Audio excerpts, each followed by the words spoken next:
Good evening. Good evening. Welcome, welcome, welcome. I'm waiting for my buddies to join me, and there's one. He's a little late, but he's close enough. It's on time for him. And Yanez, how you doing, brother?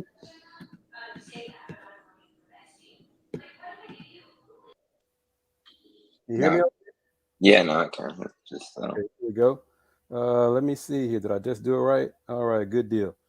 Okay, we're live. Welcome to another edition of Folks Talking Sports FTS, presented by the Houston Roundball Review and sponsored by the Saxenian family. We are on YouTube, Facebook, and the Folks Talk Sports Twitter account.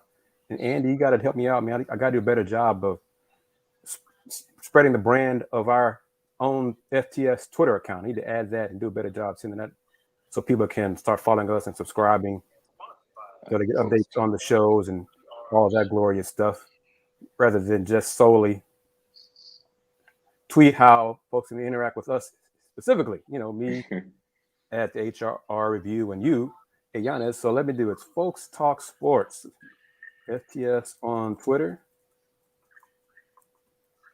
So how are you ready for New Year's Eve 2022 or anything like that? I mean, any special plans? uh, with COVID ramping up rampant, not really, more like a low key holiday. What about you? I'm too old to do that stuff, Andy. So yeah, no more of that stuff. Those days are over for me. Um, so let's talk because we got Willie Gibson. Willie might be in mourning just a tad bit with the Ricky Rubio news with the Cleveland Cavaliers. Ricky Rubio, the Cavs announced this afternoon that his injury from last night is a torn ACL in his left knee, so he'll be obviously out for the rest of this season. And then surgery, rehab, timetable now is 9 months. Oh, and he left. 9 months rather than what used to be a 12 to 18 months, but rather than just simply say, I wish him a speedy recovery. I wish Ricky a healthy recovery. Not a speedy one. Take as much time as he needs to get back and get on the court. Disappointing for the Cavs because they've had a great season thus far. They've been rolling one of the best teams in the East and one of the surprise teams in the entire NBA. So once again, just announcing what the Cleveland Cavaliers announced a few hours ago, about 2-3 hours ago, that point guard Ricky Rubio, veteran point guard Ricky Rubio, suffered a torn ACL in his left knee and will be out for the rest of the season. Bring Andy back in because the theme with Ricky Rubio's injury, we can tie it in with the injuries to the Houston Cougars men's basketball team. See that segue there? That's called being professional, Andy.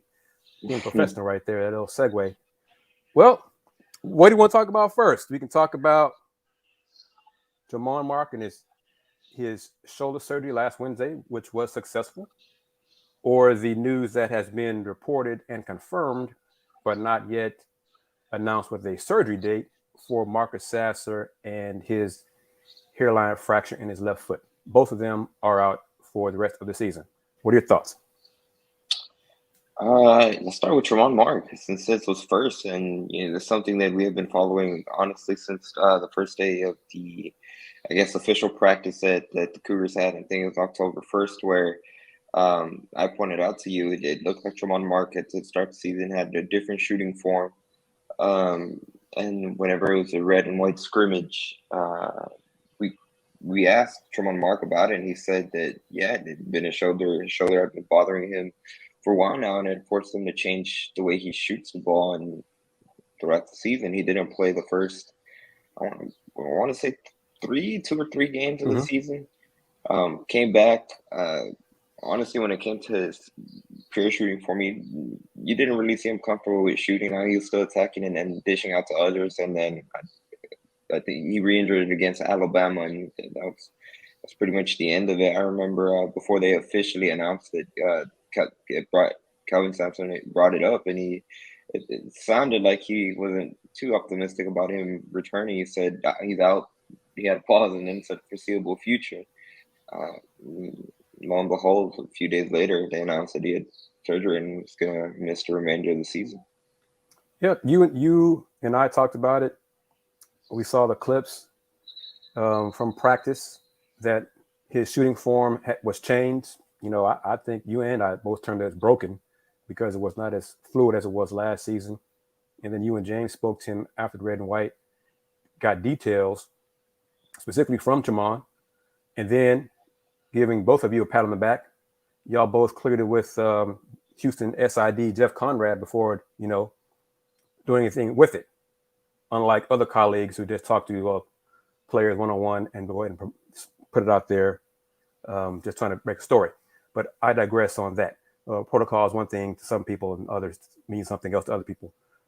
But I'll say that for myself and not get you in trouble. But because you're young in the business, I'm not. So I'm not really concerned about what other people say about that. Protocol is protocol. But yeah, Tamon is out for the season now. Marcus Sasser, his injury to his left foot, because I heard rumblings that he was out for the year before it leaked. And I thought it was the right foot because that was when we had the turf toe and he was having problems and, ankle sprain and all those things. And then found out that it's hairline fracture on the 5th metatarsal on his left foot. So he's not yet had surgery. It'll be sometime in January. Coach Sampson confirmed that to us on, Monday this week? It's all run together now, especially with, we're going to get into more with the COVID. The holidays, COVID, all that stuff. Yeah. There's nothing to use to guide you, So, yeah, it's all a blur. But I got to see what James comes on before I play. I got 2 clips from Coach Sampson on Monday's media session. And I want to get their thoughts right off the top of your head. What are your expectations for the men's basketball team as is for the rest of the season? That's a tough one. I remember I asked you a while back if you still see them making the NCAA tournament. You said yes, just in terms of the culture they've been able to build. Funny, I think it was Mark Berman from Fox that asked that Marcus Sasser told him that they'll be fine with the culture, and Kelvin said, well, I don't know about that. Mark, it's hard to replace Marcus Sasser and Tremont Mark. I think it's tricky. I think they shouldn't be favored to win the American Athletic Conference anymore. I think you'd probably slide up Wichita State. Memphis seems like they've gotten together after the rough patch, and you'd imagine they'll get better as the season progresses. I'd probably put those 2 teams at, Wichita State struggle as well, but I wouldn't say they should be outright favored to win the American Athletic Conference. But I think that'd probably be the ceiling, in my opinion, making the NCAA tournament, maybe winning a game or round 2. I think it'll be hard for them to go any farther past the second round, just in terms of what they've lost, and that's assuming that they don't suffer any more injuries like Kyler Edwards. Right. If they would have still played Cincinnati today as planned, I don't think Kyler Edwards would have played because Calvin Sampson said he was in a walking boot and wasn't able to practice. So, I mean, really down the roster up and down, it's nothing but injuries, and honestly, a lot of these injuries are, not to say fluke injuries, but they're absurd. Like what they've happened, like even with Marcus Sasser, we read on it. He injured his 5th metatarsal. That's on his left foot that he's going to require surgery. And while I was reading about how people get that injury, I came across where sometimes it happens just like on sprains, and sometimes it ends up being more than a normal sprain. So they've just had bad luck with injuries, and assuming they don't suffer anything more, I think that's probably their seeding. That's their second round in the NCAA tournament. Okay, I'm going to bring in James and get his thoughts on. James, welcome. Hello, how are you? See, he's big time now, telling folks in the background he's about to go on the air. See, yeah. But what are your thoughts on, because we're going to talk football, anybody tuning in, we'll talk Cougs football and win the Birmingham Bowl. But right now, James, what do you think the ceiling is for the men's basketball team as is going forward for the rest of the season? Yeah, I caught the tail end of what Andy said, and I'd probably agree. Coming into the season, I thought they were Sweet 16, maybe Elite 8 was their ceiling. But after seeing them play, if they were healthy, I believe they could have made another run to the Final Four. Not saying it would have happened, but I believe they had the pieces. But now with losing guys like Tremont Mark and Marcus Sasser, and then I know Andy touched on this a little bit. You don't know how long Kyler's going to be out. It sounds like, he's not practicing still from last we've heard when we talked to Coach Sampson. So, I mean, there's benefits to it, and like younger guys like Ramon Walker, who's shown some, who's been impressive just with the minutes, just in his hustle and effort. He'll get a lot more time probably and stuff like that. So there's going to be a lot of benefits, but in terms of a deep run in the tournament, I don't see it happening. Maybe round of 32, maybe sneak into the Sweet 16, but nothing past that, in my opinion.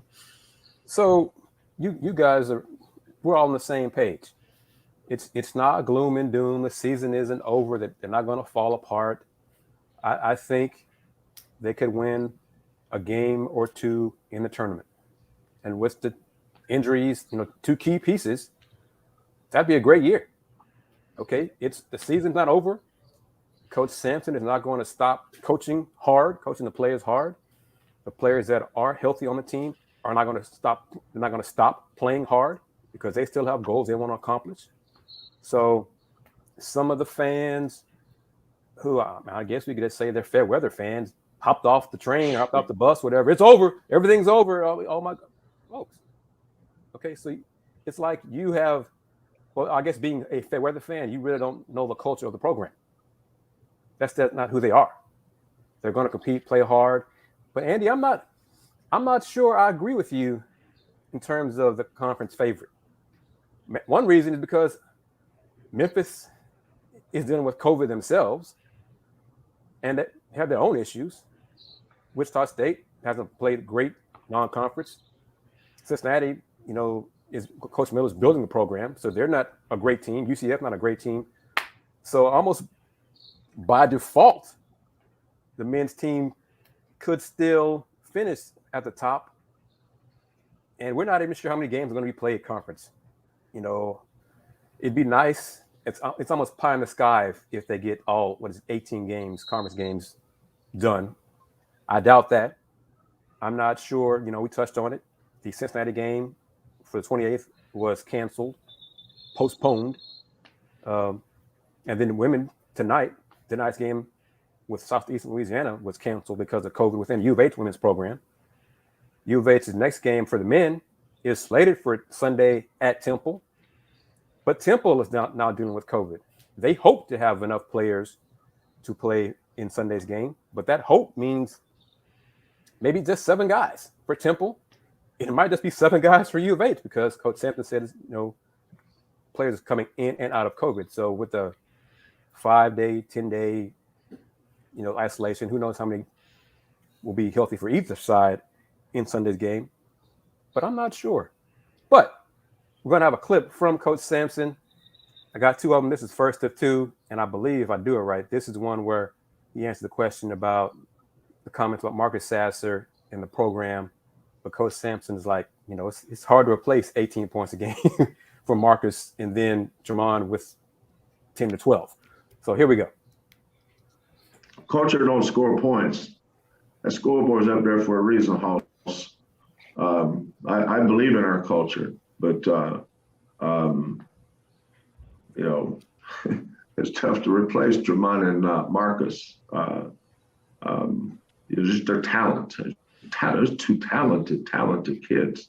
There's a reason we're ranked 12th in the nation.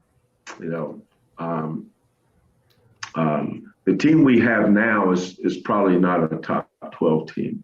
But the team we had certainly was. That was a really good team. I knew how good it was. But this team, we've got to figure out who we are, how we're going to win, what do we do? Those are all fun things for a coach. I love doing that. You won't see anybody in our program pouting or holding their head down or throwing in some kind of a white flag. As a matter of fact, we're going to throw a flag, but it's going to be red. That's called a challenge flag. This is about a challenge for us. You bow your neck, you grit your teeth, you throw your chest out there, you hold your head up, and you go compete, man. That's what our culture is about. We're not going to replace Marcus' 3-point shooting. You say, well, Marcus, who's going to score? Well, somebody's going to score. We're not playing against Sandy Koufax. Nobody pitching those shutouts against us will score. But the thing that we've relied on to win games, we'll still continue to do that. And we'll figure out who's going to score the baskets. We'll defend, we'll rebound, we're going to play hard because we're going to compete. We're down a couple soldiers, but it's an opportunity for somebody to jump in there and have an opportunity. Look at Ramon Walker in the last game. 2 weeks ago, his hand was still wrapped up from surgery. He had to have a tendon reconnected. Think about that. He didn't sprain his wrist. He had surgery. They opened his hands up and reattached a tendon in the top of his his right hand, which is shooting hand. So now he went from possible red shirt to hell, he's starting.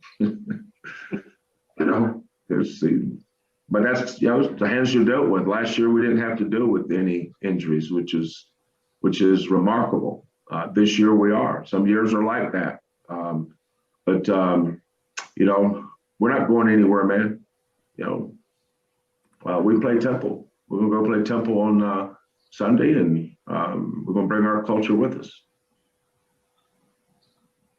We hope they play Temple on Sunday, because Temple is dealing with COVID issues. But just your thoughts right there, Coach Sampson.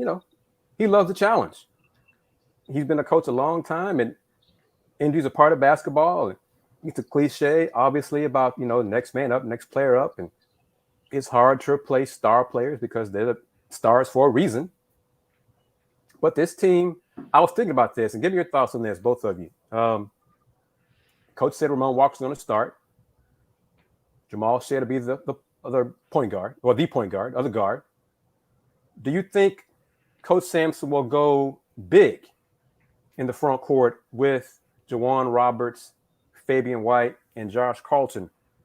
Or if he gets healthy, have Kyler Edwards at that wing spot and then go with Kyler, Fabian, and Josh Carlton? If I were him, I'd probably go with the latter, just in terms of being able to cycle the bigs more in a traditional rotation. And like you said, depending on Kyler Edwards' health. And even then, I guess if you went with a 3 bigs in the starting lineup, I guess you would still have Reggie Chaney to kind of cycle in there in the rotation. But I don't know. I think that'll make it more not to do it in like NBA terms or anything, but I feel like that lineup would be a little weird. I'm sure they'd figure out to make it work if they went that way, but I think it'd be probably more better for the team overall if they stick with a more traditional lineup where Kyler Edwards would still be in the starting lineup if he can go. James, what do you think? Yeah, I agree with Andy. I don't think he's going to take a player like Kyler Edwards if he's healthy out of the starting lineup. And I think, starting lineup come crunch time, having Kyler Edwards in there is your best option. But Coach Sampson has also talked about how he's called this year's bigs the most talented he's had at UH. So it wouldn't surprise me if we do see some more 3 big rotations throughout the game, not necessarily starting, but they have to have bodies in there. And with the talent they got, it would not surprise me at all if we see some of these, just big time basketball, going with 3 guys who could play forward, center, whatever. Yeah. I guess my rationale for 3 bigs would be you'd have Kyler and Taze come off the bench, and you'd have Reggie and JBA Francis as well up front. And if his needs are healthy, Robbie Armbruster. Because if Kyler starts along with Ramon and Jamal, you have 1 guard, Taze, coming off the bench. So that's, just tossing it out there, because I'm not sure how deep the rotation will be. Will it be 7? Will it be 8? How much time would Robbie Armbruster get? How much time will JBA Francis get? Assuming, of course, the team is healthy and we have options to go that route at all. But do you see the team? Coach Sampson has said many times, we play man to man. We don't play zone. Obviously, a concern with Juwan, Fabian, and Josh Carlton would be how to defend smaller, quicker teams. Would that end up, requiring a zone defense? So this is kind of interesting. I'm curious to see how it's going to work. It's going to work enough that they're going to still win games. They'll still finish above 500 in the conference.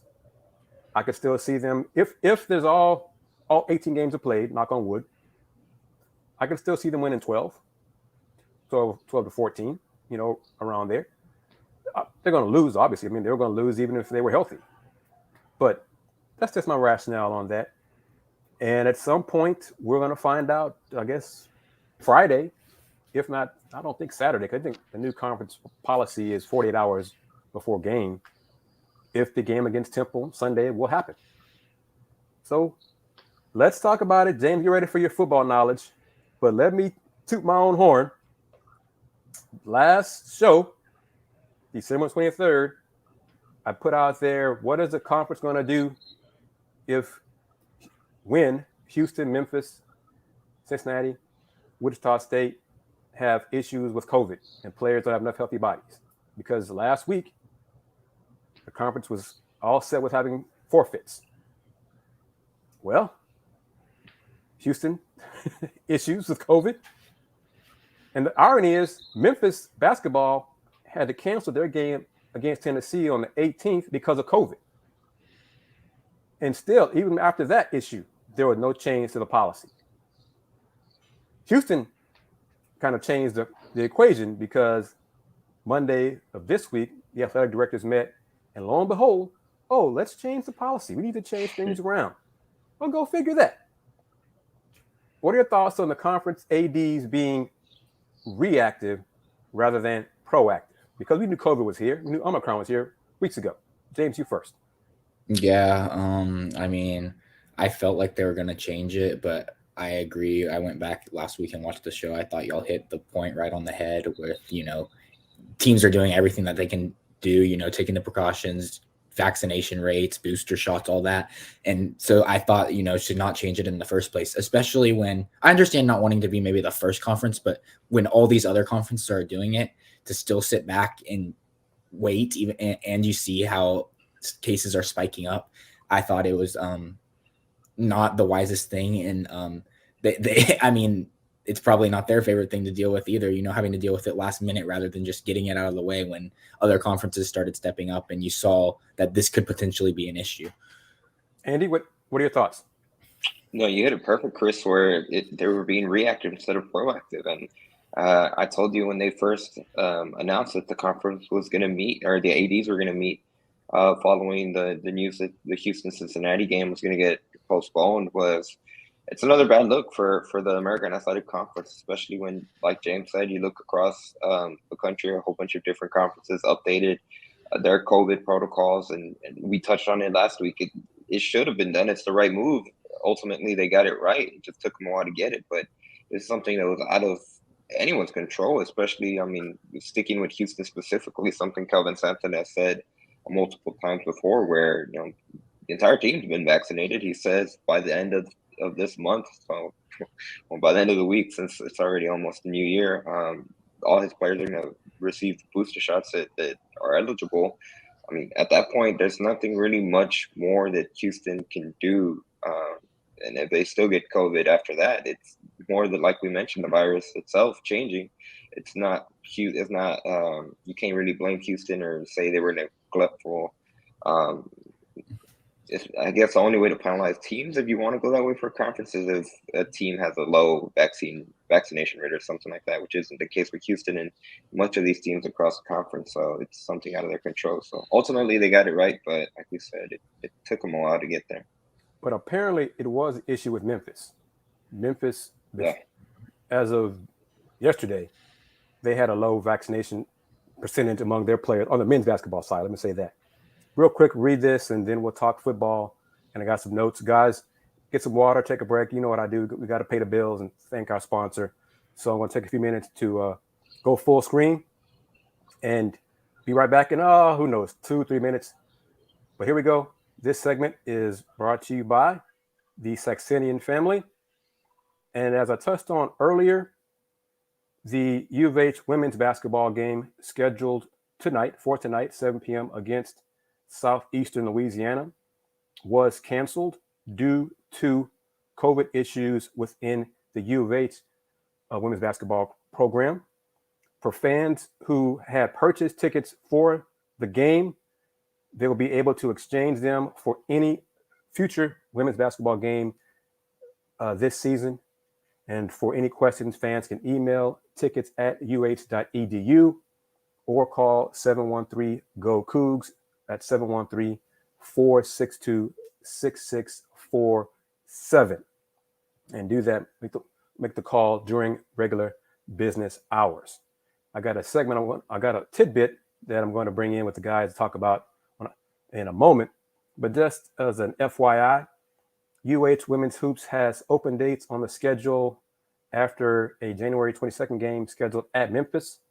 The Cougs' next scheduled game is Sunday, January 30th versus South Florida. The next open window after that is a Wednesday, February 9th home game versus UCF before facing East Carolina Wednesday, February 16th. So maybe there's a chance, if need be, to reschedule during those windows, maybe 1 or 2 games during that 6-7 days between games. Next, got this note, and I'm going to bring in the guys right here because the segment is short because we're going to talk football for the rest of the time. But fellas, check this out. Got a lot of different things I want to talk about here. Check this out. We touched on it when I did the slides, the class little thing about the net rankings and everything today. I did a little combo, looked at AAC versus Big 12 women's hoops regarding the net in conference play. We know there's a difference in quality of play and or level of competition between AAC women's hoops and Big 12 women's hoops. Case in point, UH women, they have 11 conference games against teams with a net ranking of 101 and up. South Florida has 12 conference games versus teams 101 ranking and up. Tulsa has 13. Contrast that to the Big 12. Iowa State has 4. Baylor, Oklahoma, and Texas each have 5 conference games against teams with a net ranking of 101 and up. On the men's side, real quick, on the men's side, Houston men's hoops scheduled has 9 combined quadrant 3 and quadrant 4 conference games remaining. Baylor in the Big 12 has a grand total of 1 quadrant 3/quadrant 4 conference game remaining. And that's Kansas State, who has a net ranking of 85. So that's a Q3 conference game. You get the idea. Just what are your thoughts on it's just like in numbers, you can see the difference in quality of play between the two conferences. And another reason why I think I and both of you are looking forward to U of H being in the Big 12. Yeah, for sure. Like you just said with the numbers, you can see that there's a lot more exciting matchups in the Big 12, and the numbers pointed out just with that. And on the women's side, I think it hits back a point we've all talked about, just like U of H women's hoops, like you have to win the conference tournament to get in the tournament, the NCAA tournament, because nothing on there. You said 11 or 12, I think. They have 11. The high I looked at, Tulsa has 13 conference games against teams 101 conference games against 101 and up. So even if they win those 11 games, the committee's not going to be impressed. I mean, when you're playing that level of competition. So I'm glad you brought it up because I didn't realize. I knew the gap was there, but the numbers make it even more clear. So, Andy, what are your thoughts? And we're going to bring in Will and see if Will has got over his morning of the Ricky Rubio news. No, you hit it right on the money. I mean, that's the reason why Houston can't wait to join the Big 12, and whenever it happens, whether it's 2023 or sooner, because especially from a women's perspective, like James said, they essentially there's really no margin of error. Like they have to be perfect in conference play, and even then, it probably won't be enough unless if they were to, like we've mentioned before, at least be UCF and USF, at least split with them during conference play to at least have a chance to be one of those, last seeds to get in without winning the conference tournament and conference championship at the end of the season. So really it kind of makes it almost an impossible task because something Kelvin Sampson has said before, like these student athletes are humans, so they're not going to be perfect every game, and they have one bad night, and especially on the women's side, it's kind of ruins their entire chance of making an NCAA tournament bid, and kind of, for the lack of a better word, kind of have to wait all the way until March when they're playing in the conference tournament to really make honestly their only real push to be able to get into the NCAA tournament. And even from the men's side, I know the past few seasons they've been at a level where they don't have to worry about whether they're going to be, one of those global teams. But if you look at the conference as a whole, if you're one of those global teams, the conference schedule isn't really helping you. In fact, it's hurting you because if you're losing those games, they're going against you. And if you win them, they're not helping you much. And I forgot to bring this up earlier. So Willy Gibson, hold on. I'll get your thoughts on this as well. But in terms of bracketology, UH men are a 3 seed. I think Joe Lenardi had his Christmas Eve in the morning, so that was before the Marcus Sasser news, a 3 seed.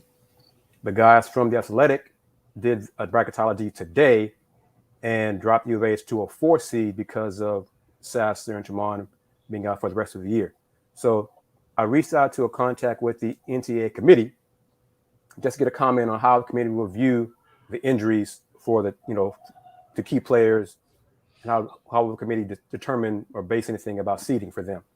And basically, the teams are evaluated by the outcomes of the games played with and without the players.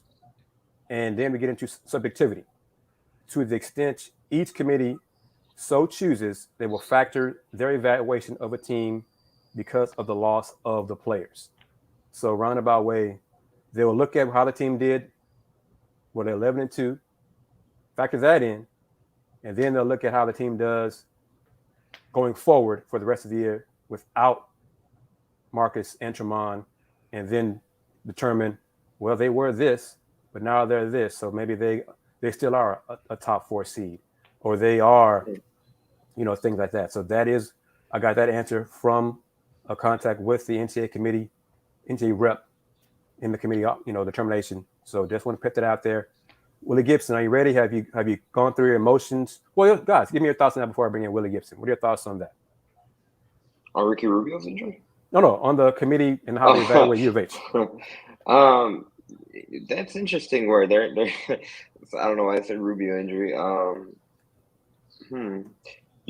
You'd figure. I mean, should they really even be taking into account the injuries? Like, I get the point.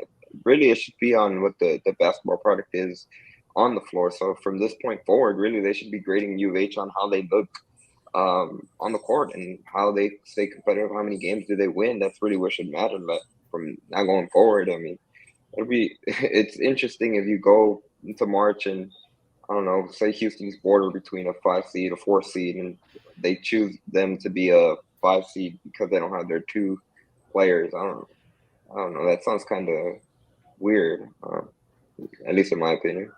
James, what are your thoughts? Yeah, I don't think Houston will be penalized if they continue to win. But we do know it is a different team. They are not as good without Marcus Sasser and Tremont Mark. But the 11 wins before, I mean, they should play a factor in my opinion. But I think with the body of work Houston has, by the end of the year, I agree with your assessment, Kris, probably, 12, 14 in that range of wins in the conference play, even with the injuries. I think they'll still end up being, a 5 seed, somewhere around there. So I don't think it will affect them too much. Willy Gibson, are you ready, sir? I hope you're able to hear that in the studio. How are you, sir? I'm good, sir. How about you? We're okay. Are you in mourning? Morning? No. Why? The news about Ricky Rubio being out for the year with a torn ACL? Oh no, we'll get to that later. It's Rose Bowl week. It's Rose Bowl week. So I'll see that, that's his, which brings us into, that's a great segue. Yeah. Which, James, you have it, because I got thoughts about some of the reaction to alums, U of H alums, about winning the Birmingham Bowl. And I'm going to say it just like that, the Birmingham Bowl. James, give me your thoughts on yesterday's win over Auburn 17-13 in the Birmingham Bowl. Yeah, so I mean, anytime you can beat an SEC team like Auburn, who's consistently been pretty good, I mean, it's a win. Of course, Auburn had a down year in terms of just overall, but they were within they should have beaten Alabama, the number 1 team in the country. So I mean, there's a lot of I get the excitement around it. It's a big time win for the program, especially. I thought the defense would struggle more without, your 2 best players, and Marcus Jones and Logan Hall, but they really stepped up and held Auburn in check. But also Auburn, with TJ Finley at quarterback, I didn't expect much from him. He hadn't really done much when he stepped in when Bo Nix went down with an injury. So there's a little taken away from that, but I think overall it was a solid win for the program. Definitely, boasting another 12-win season, only the 3rd time in UH history that the football team has won 12 or more games in a single season. So, I mean, there's a lot of positives from it, but again, I don't think it's fair to jump to conclusions and just say, oh, they beat an SEC team, they can compete with anyone in the country, because there's still work to do. But it's definitely a good way for the Cougars to end the season, and a good springboard going into 2022, which Dana Holgerson talked a lot about in his post-game press conference yesterday. We'll get to you in a second, because your perspective, you're in the ivory tower, okay? You're Rose Bowl, and you're like looking at us, Birmingham Bowl, big deal. But Andy, give me your thoughts on the football team's win. So hold on, Will, another solo screen, and come back to the group as well. You got it, Andy. No, certainly, like James said, it's much better to win the bowl game than to lose it, and especially considering the season they had been able to put together and kind of turn around after that opening loss to Texas Tech, to kind of wrap up the season with it, not only end it with a W, but like James said, beating an SEC opponent. And also what the defense showed, that, like James said, they had their 2 key players out and they still were dominant, held Auburn to 13 points. And even Clayton Tune, he showed the offense struggled for a lot of the game, but whenever they had to, he made a couple of big plays. He was a lot more smarter with the ball. They limited mistakes, except thinking of the kind of the trick play they tried to do that backfired. But I think overall a good season. It was a good win to cap it off, and being able to show that they can beat other opponents that aren't just going back to the American Athletic Conference, but kind of the low-end teams that they played for much of the season and during their winning streak. Will, what are your thoughts? Well, let me just say this. James and Andy are correct. They're being more glass half full than I am about the football program. And yes, it was an SEC team. Hooray. It was a 6-6 SEC team. Defense did a solid job. I was more surprised at how well U of H's offensive line held up against Auburn, because I was expecting Clayton Tune to be running for his life a lot through the game because of the inconsistency and, holdings and blown blocks and assignments, things like that. But kudos to the O-line for U of H. But pump your brakes. 12-2 is an accomplishment. 3rd time in program history to win 12. The 13 points allowed by U of H is the fewest points in UH history in a bowl game. So that's a great thing. But this schedule, we know it. James, I think, what was it? What did it rank? At one point, the overall strength of schedule was 114. Yeah, it was in the 110s to 120 range. Something like that. Exactly. So they beat who they're supposed to beat. So good for them on that. But I have higher expectations than winning the Birmingham Bowl. Andy, James, this bowl win was the first since when? 2015. And that bowl was what, James? The Peach Bowl. The Peach Bowl against Florida State, and that win over Florida State ended Florida State's program. They have not been the same since. That was the Peach Bowl. That's not the Birmingham Bowl. That's like worlds difference. But that was U of H's win in Birmingham Bowl was the first bowl win since then. So maybe that's why the fans are all happy about that. But whatever. Mr. Gibson. Yes, sir. Discuss the perspective that you have from Ohio and the Ohio State, because The Buckeyes are playing in what bowl, sir? The Rose Bowl, the granddaddy of them all. The Rose Bowl, Yes, sir. not the Birmingham Bowl. No. So which one is more prestigious, sir? Some would say the Rose Bowl. Yes, I'll be part of that some as well. So who does Buckeyes face in the Rose Bowl, sir? They play Utah out of the Pac-12. Pac-12 champion. Pac-12 champion. Yes. What was Auburn, Andy, James? Middle of the road SEC team. Okay, so they weren't the SEC champion. Okay, just making sure of that too. U of H did not win the AAC conference championship. Say that as well. They made it to the Birmingham Bowl. They won that. Okay, kudos for all that. What is Danny Holgerson's record in bowl games now, James? I'm not sure completely, but he's 1-1 at Houston. I don't know his overall record going back to West Virginia and prior. 3-6. Yep, 3-6. 3-6 with wins in the Orange Bowl in 2012, Cactus Bowl in 2016, and now the 2021 Birmingham Bowl. 3-6. One more time. Let me say it again. 3-6. So, folks, Dana's turned the program around. You know, it's all great. You know, pizzas and ice cream. We're ready for the Big 12. Okay, we'll see. Fellas, real quick. Will, you're gonna love this. Guys, you're gonna love this. I didn't type it up, so I gotta pull it up here. Here we go. Future opponents for U of H next year, non-conference. UTSA, Texas Tech, Kansas, and Rice. Non-conference. Wow. I'm not impressed. Thoughts? No, yeah, for sure. It's not the most impressive non-conference schedule. I think UTSA is probably the headliner there with the season they had this past season. Not much you can say. I mean, yeah, Yeah. it's there. Yeah, adding on to Andy's point, I mean, I think it's a little better than this 2021 season just because of the season UTSA had, but it's not much better at all, and it's relatively weak. I mean, you're playing the worst school in the Big 12 in football in Kansas.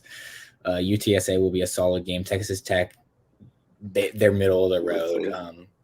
And then Rice, I mean, it's a yearly game, but Rice has not been relevant in football except for, you know. I will add this. It is an upgrade. So essentially, they're replacing Grambling and UConn, who they played in non-conference this year, with UTSA and Kansas. Fair So enough. it's an upgrade there. But Okay, fair enough. yeah, again, it's not. 2023. Can UTSA, I say one Rice. thing? Sure, hold on, Will. Let me pull this up. You can have at it. UTSA, Rice, Kansas, Sam Houston. 23. Yep. Well, by then, Sam Houston might be FBS school. So Go ahead, Will. Well, no, just for comparison's sake, season opener for Ohio State in 2022 is Notre Dame. Are you saying UTSA is not on the same level as Notre Dame, Will? No, I was just comparing, just giving context. That's all. Just giving a little context. That's it.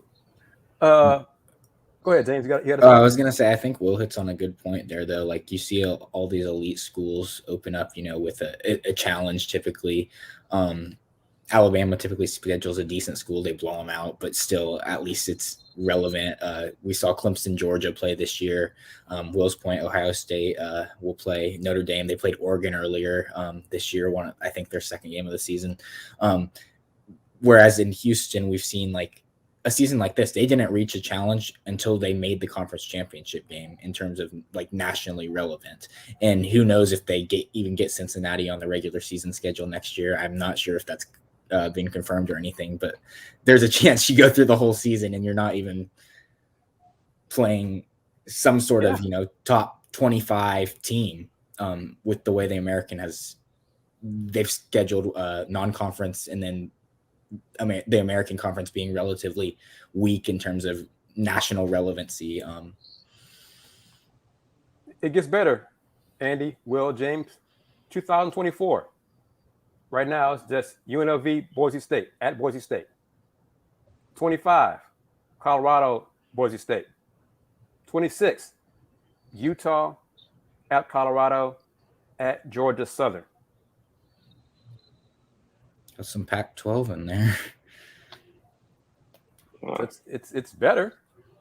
Yeah, it's better, but still, it's not one of those headliner schools you'd imagine they'd be able to get. I mean, even just going back to 2019, they were able to schedule a game against Oklahoma. That was a big one to start the season up in Norman. And I mean, I feel like it's interesting. In years past, they've had kind of those signature opponents in non-conference. Now, the problem was they weren't beating them, but still they had them on the schedule.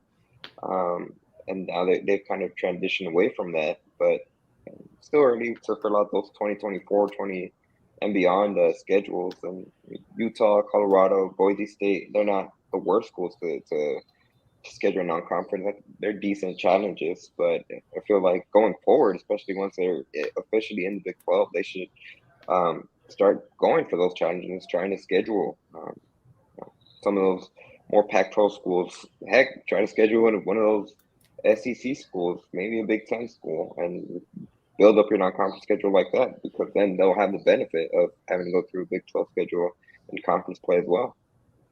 And if I could add one thing. Yes, please do. We've talked about it all year on Folks Talking Sports, just, the lack of the attendance problem at UH. They didn't get over 28,000.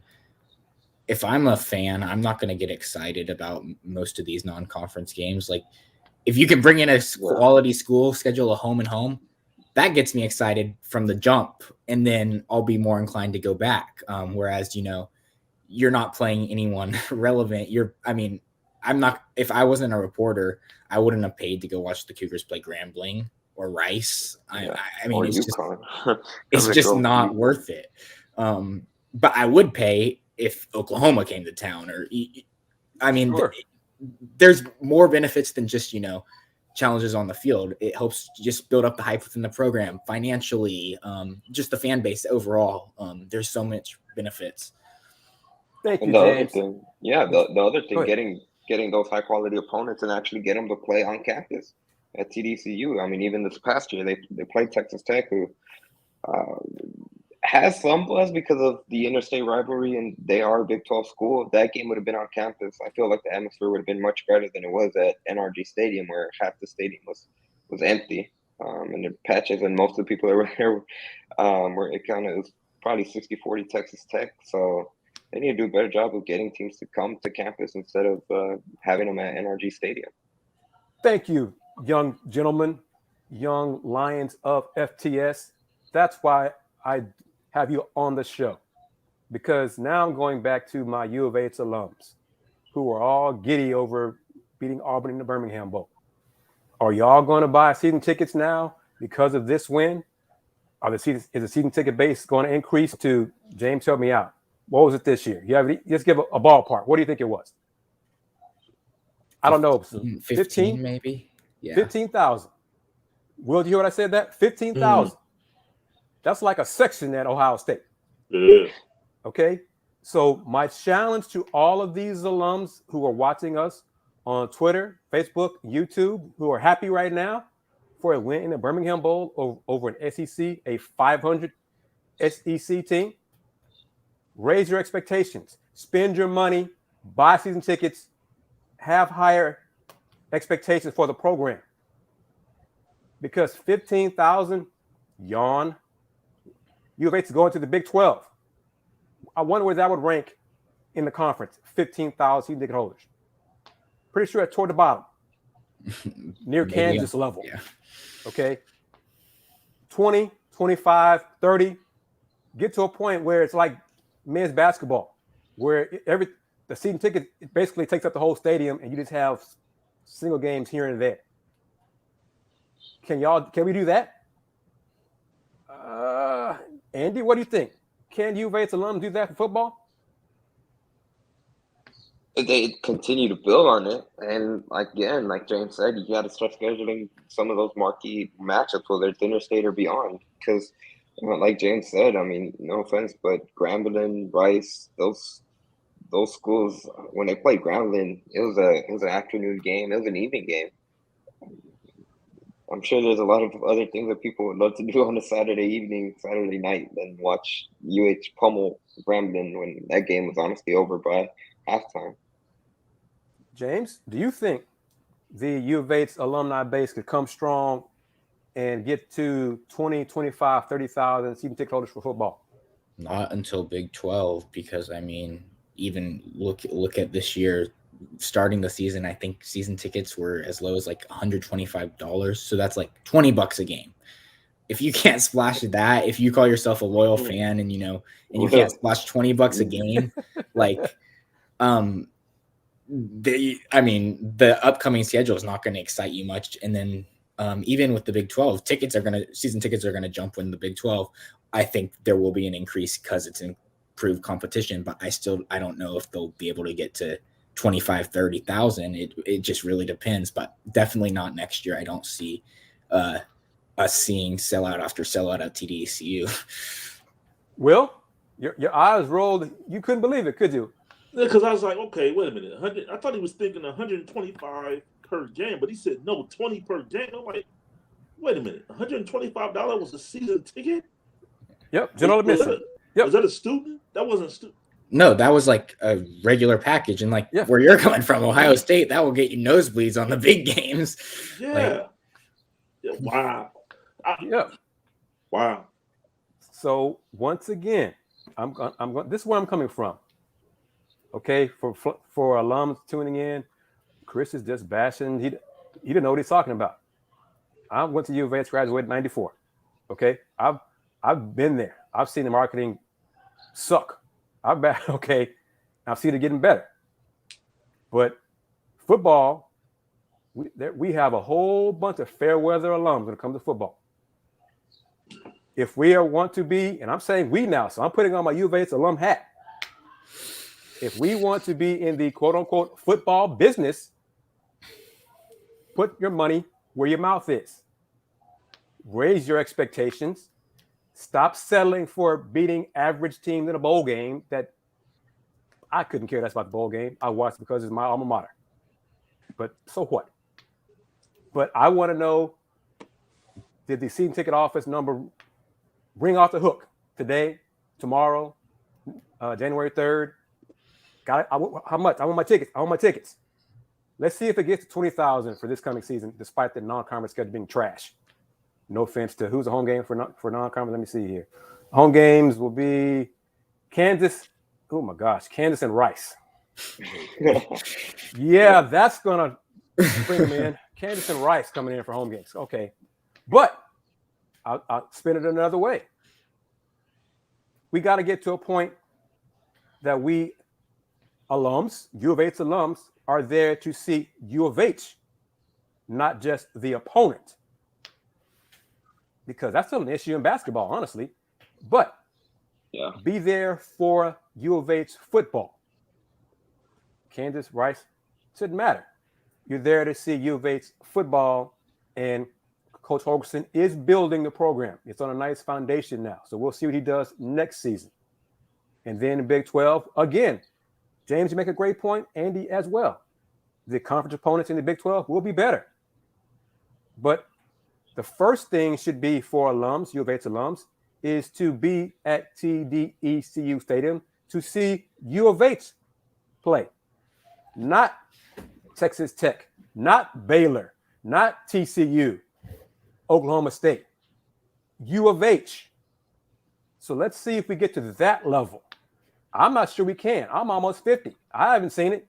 I didn't see it when I was 15, 16, 17, 18 years old. So let's see if we get to that level.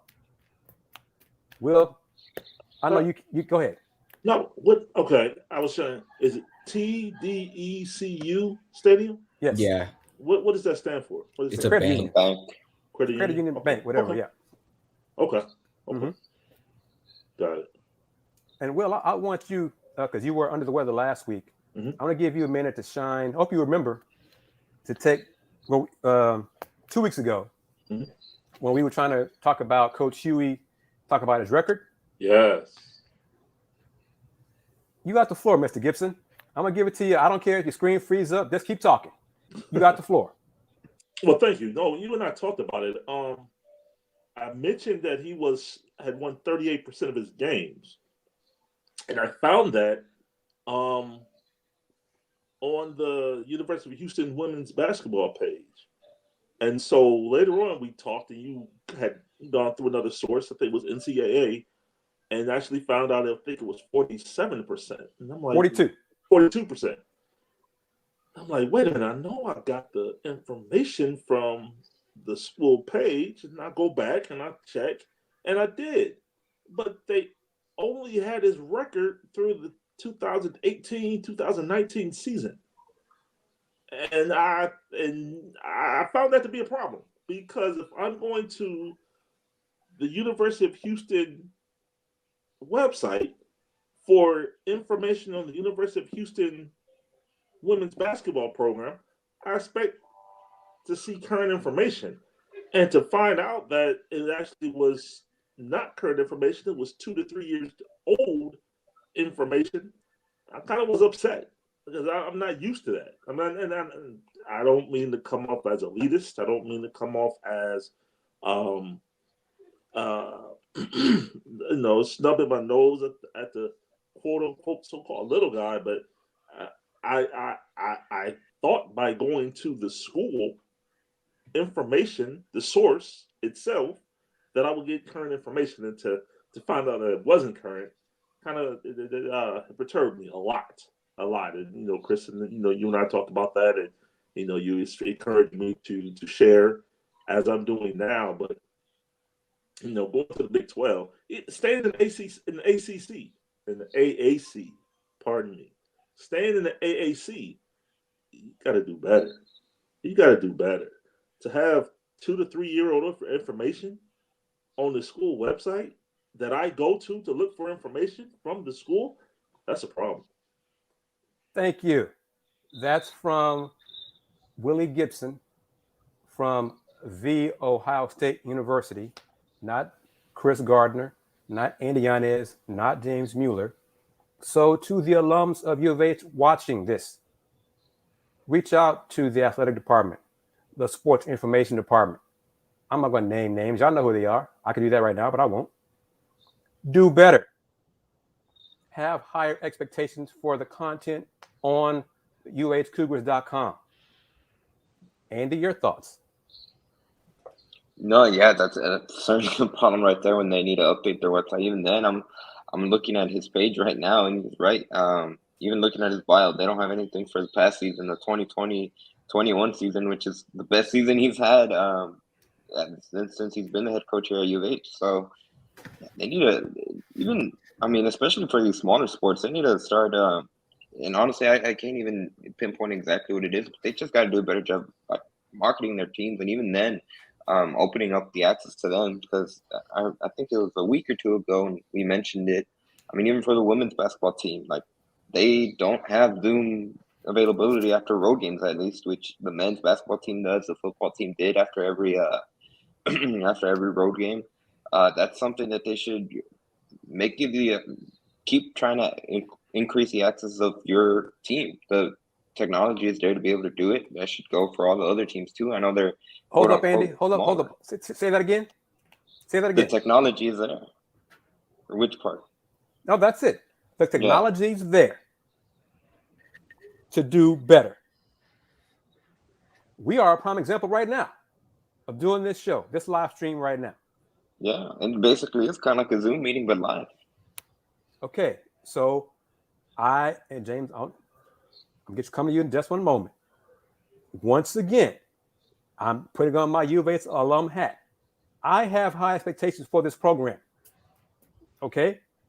I work with big-time programs all over this country. So I've seen how big-time programs work. U of H ain't there.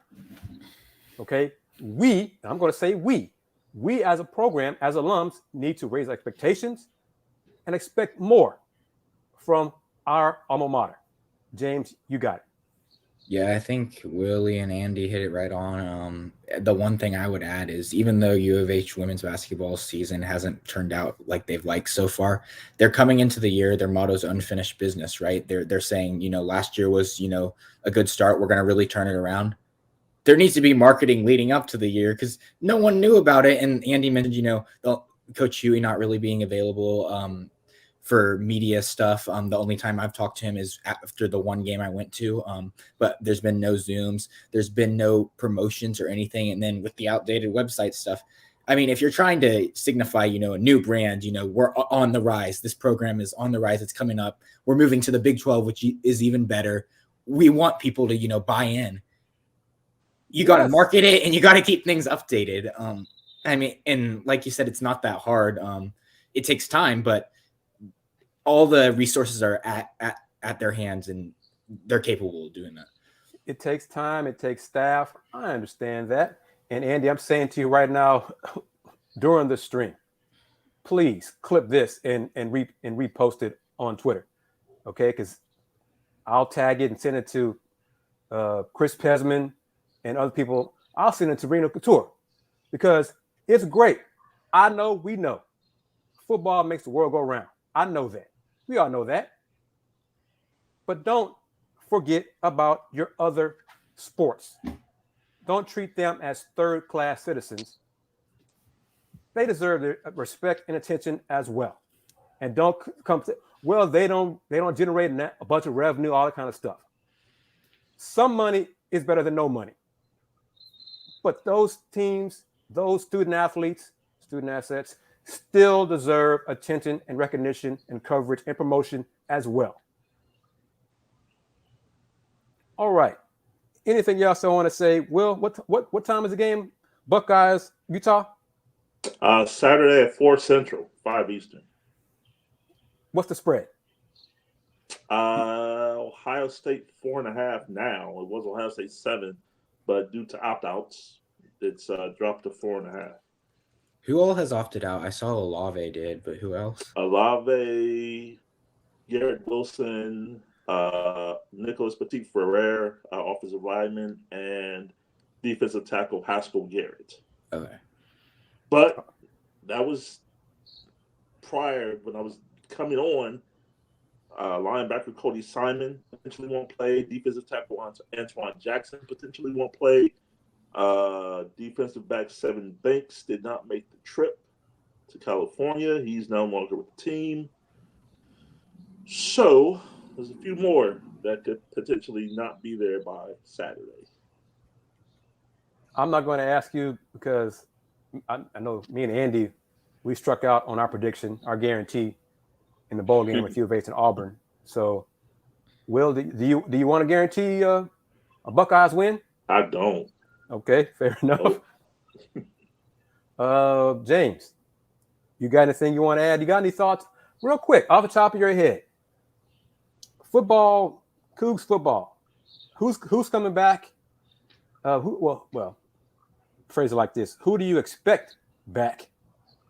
And then who is talent coming in to the program?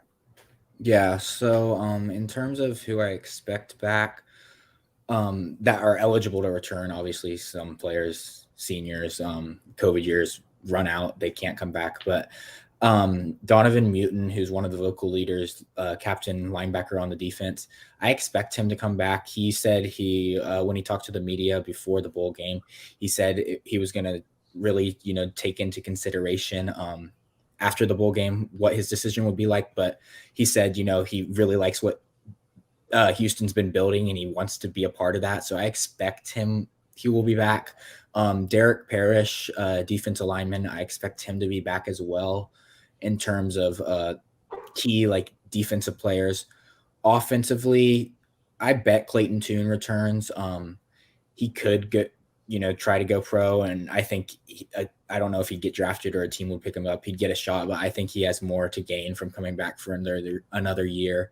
And then other than that, those are the key returners, I would say, off the top of my head.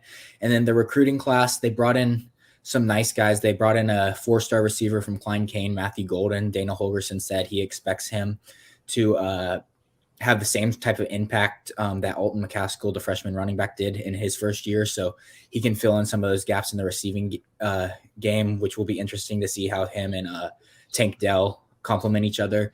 And then they bring in a center named Demetrius Hunter. His nickname's Pancake because he just throws pancake blocks all the time. But UH is losing Cody Russi, who is out of years of eligibility, that center. And typically you don't see a lot of younger offensive linemen start year one, but Dana Holgerson has said that he thinks Hunter could be a guy with the gap they have at that position and the talent. And he's also an early enrollee. And then there's a few other notable guys on defense that are JUCO players that were some of the most highly recruited players out of JUCO that chose to come to UH, defensive linemen, linebackers. So they've got the recruiting class. You can see that it's stepped up this year. Obviously losing guys like Logan Hall, Marcus Jones, Demarion Williams. There's a lot of talent that they're going to have to replace. But I think they have a good foundation. And I think with the returners and the guys they brought in, I mean, so far it's shaping up where you shouldn't see a massive, drop down come 2022. Thank you, sir.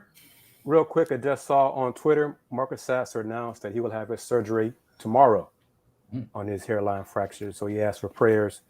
And of course, the hashtag for the city. So Marcus Sasser, U of H guard, will have his surgery on his hairline fracture of the 5th metatarsal, December 30th. So that's ahead of timetable initially because it's supposed to be in January. I'm going to play this last clip from Coach Sampson. First voice you'll hear will be the Chronicles' Joseph Duarte with a question. Coach Sampson will answer that. And then I got a question piggybacking off of Joseph's question.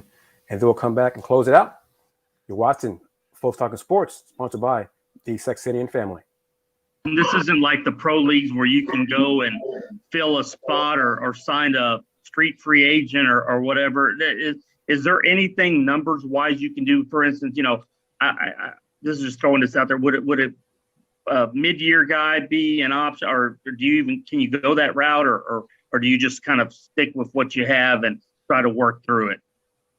What do you mean a mid-year guy? Like someone like an Emmanuel coming in. If you needed guards, could you go that route? I mean, I know it's probably your last opportunity. I guess you could, but Emmanuel broke his leg and then he tore ligaments in his ankle. He's been cleared by the doctor that he can do some things, but I would say he's a month or 6 weeks away, so he's not an option at all. We haven't even thought about that. Of course, we know what the situation is, so there's no. We deal with our kids on a daily basis. I talk to Emmanuel and his father. His father was his high school coach, so. But I'm looking forward to Emmanuel getting in practice and doing some things. But he was just cleared recently, so I'd say he's a month away. But there's zero chance that he's going to play for us this year. Now if it gets worse and we're out of bodies, we may have to go grab a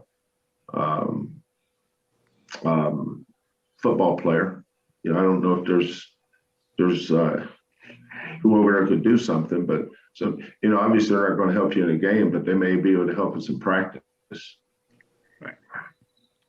Thank you, Joseph. We've got time for a few more here. We'll go back to Kris Gardner, please. Kris, go ahead, sir. Coach Joseph took part of where I was going. Regarding college basketball, there is no you play one game and keep a red shirt. Once you're 1 minute, the red shirt season is over, correct? Unless you have an injury, then you can medical red shirt. But medical red shirt is 30% of the game. So if you play 30 games, you can play up to 10 games and still medical red shirt. But as far as just regular red shirt, you have if you play, Kieran Powell is redshirting this year. He is our only redshirt for this team. Thanks very much. You bet. All right. Thoughts on that? Because I know some alums are Well, just plug in Emmanuel Sharp. No. No. Emmanuel, I think he arrived yesterday, and a plan last week was be on campus 28th and start practicing today. But as Coach said, and Andy, you and Dayon interviewed Emmanuel last summer, right? It was in the summer. It was right after he announced his commitment to U of H. And he was coming off an injury at that time. Yeah. So he's not ready. So pump your brakes and all those things. U of H fans, go ahead. That would be like really hard if he barely comes. I think, was he set to join today, or he was supposed to join sometime this week? Right. Correct? Either come today and practice. Come yesterday, arrive yesterday, and practice today. In season, even if he was 100% healthy, have him come in, get acclimated to the program, and then have him play in a game a couple of weeks later. It's completely, to be honest, probably a very difficult task to try to be able to do. So even if he was 100% healthy, there's no way Houston would have done that. But what did catch my eye from that clip, Kelvin Sampson talked about the medical red shirt. And I'm looking at Tremont Mark's stats, and he's only played in 6 games this season, which the last one coming against Alabama.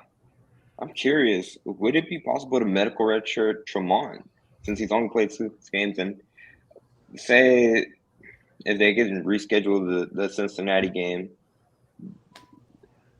on schedule for regular season, they had 31 games to play, so they have kind of some flexibility. I think he might be able to fall into that medical redshirt criteria. Well, let's say U of H plays 18 more games. Well, what is it? Let's make it simple. 17, so that'd be 30. Mm-hmm. 30 games. So 6 out of that 30, that's 20%, right? Yeah, that's under 30%. Well, very good, Mr. Yanez. Very good. So we'll see if that is a possibility. That's one of the reasons why I brought it up, because I was curious about the red shirt, medical red shirt. Yeah, there's a lot of people that whenever the news broke, they kept asking about that as well. So, we shall see about that. This has been a great show, guys. Thank you very much for chiming in, and I hope people enjoyed it. I'm finally doing a better job with that's the Twitter account for the show. Folks want to become followers to that Twitter account, and I urge you to do so, because you get updates about upcoming shows and clips from our shows, recorded shows. So, courtesy of Mr. Yanez, we got 2 tech guys on here, and then me and Will. No offense, Will. Let me say for myself, I'm not a tech guy. No. So, Taking. but yeah. So, okay. Is there anything? And let me say, if I can remember off the top of my head, I just got an email. Women's basketball, Texas A&M Vanderbilt postponed because of COVID in the Vandy program. Rice women's basketball, COVID issues in their program caused postponement for their game on Saturday. The American Athletic Conference had 2 cancellations to women's basketball as well. East Carolina program, Cincinnati, COVID. I think the Big 12. I think TCU's having COVID issues. Kansas and West Virginia's having COVID issues. So we're still dealing with this. It's going to be here for hopefully just another 4 weeks or so. But it's where we are. And just got to deal with it. I'll have something to say to you 3 guys when we sign off the air, because I didn't confirm it, but I'll tell you what I heard. But Will, how can folks find you on social media as we wrap it up? I'm going to come to you, if I can get to it, for a full screen. Thank you, Kris. You can always find me on Twitter at Will Gibson7, Facebook, Will Knows, and Instagram as well, Will Gibson7. Oh, Instagram. All right, sir. James, come to you next. How can folks find you? Yeah, y'all can find me on Twitter at JDM2186, and all my work's at thedailycougar.com.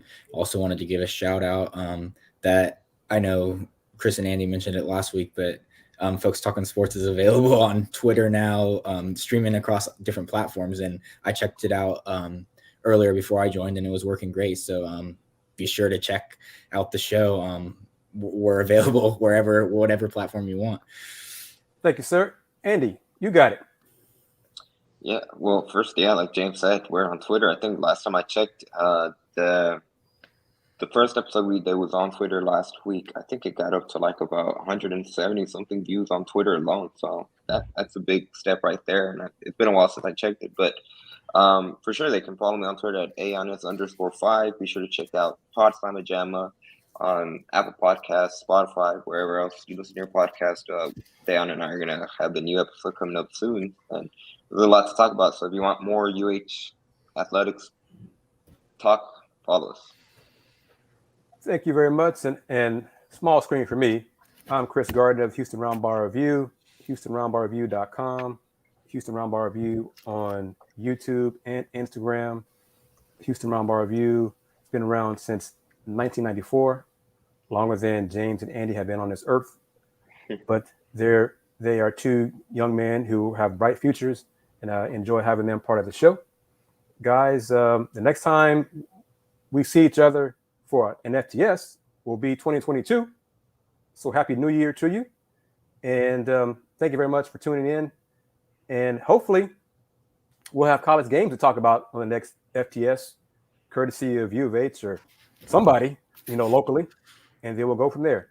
You guys take care. Hang tight, because I got something to share with y'all off the air. Hang tight. Thank you very much, everybody.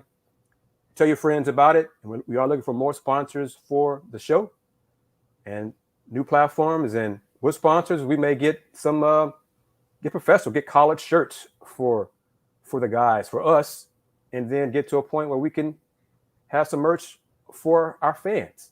Get that as well. So thank you very much for everybody. See you next week. Take care.